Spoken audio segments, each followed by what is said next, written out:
જય ગૌ માતા, વંદે માતરમ, ભારત માતા કી જય। આજે આપણે વાત કરશું સિંધવ મીઠા વિશેની। આપણે જે કોઈ પણ રસોઈ બનાવીએ તો એમાં ખારા સ્વાદ માટે આપણે મીઠું વાપરતા હોઈએ છીએ। એમાં મુખ્યત્વે દરિયાઈ મીઠું પહેલા વપરાતું હતું અને એનાથી પ્રાચીન યુગમાં જો જોઈએ ને તો સિંધવ મીઠું જ બધે વપરાતું હતું। પહાડી વિસ્તાર અને દરિયાઈ વિસ્તારને છોડી અને બધી જ જગ્યાએ સિંધવ મીઠું વપરાતું હતું। એવું આ ઓરિજિનલ જે સિંધ પ્રદેશમાં બને છે ને ત્યાંનું આ સિંધવ મીઠું છે।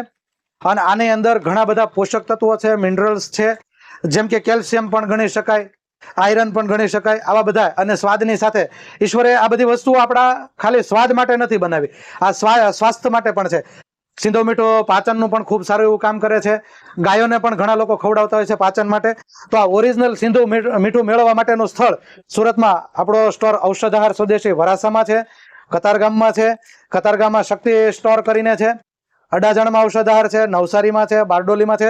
આવી રીતે અલગ અલગ જગ્યાએ ગુજરાતમાં ઘણી જગ્યાએ આપણે મોકલતા હોઈએ છીએ અને સુરતમાં જ ઘણા બીજી દુકાનોમાં પણ ઓરિજિનલ સિંધવ મળતું હોય છે। તો હંમેશા સિંધવ મીઠું ઓરિજિનલ ખરીદવાનો આગ્રહ રાખવો। આમાં કુદરતી આયોડીન હોય છે અને કુદરતી પોષક તત્વો બધા એઝ ઇટ ઇઝ હોય છે। ન સમજાય પાવડરમાં તો આખું મીઠું લેવું, એમાં કોઈ કાંઈ કરી શકતું નથી। એટલે તમને પ્રોપર કુદરતી મીઠું સિંધવ મળશે। રાજીવભાઈ દીક્ષિત વાત કરતા આ ઈ ઓરિજિનલ સિંધવ મીઠું છે। એટલે રાજુભાઈને તમે સાંભળશો તો તમને ખ્યાલ આવશે સિંધવના કેટલા બધા ફાયદા છે। અને અષ્ટાંગ હૃદયમ જેવા શાસ્ત્રો વાંચશો તો એમાં પણ આના ઉલ્લેખો છે। તો હંમેશા ખાવા માટે સિંધવ મીઠું જ ખાવામાં વાપરવું છે। વંદે માતરમ, ભારત માતા કી જય।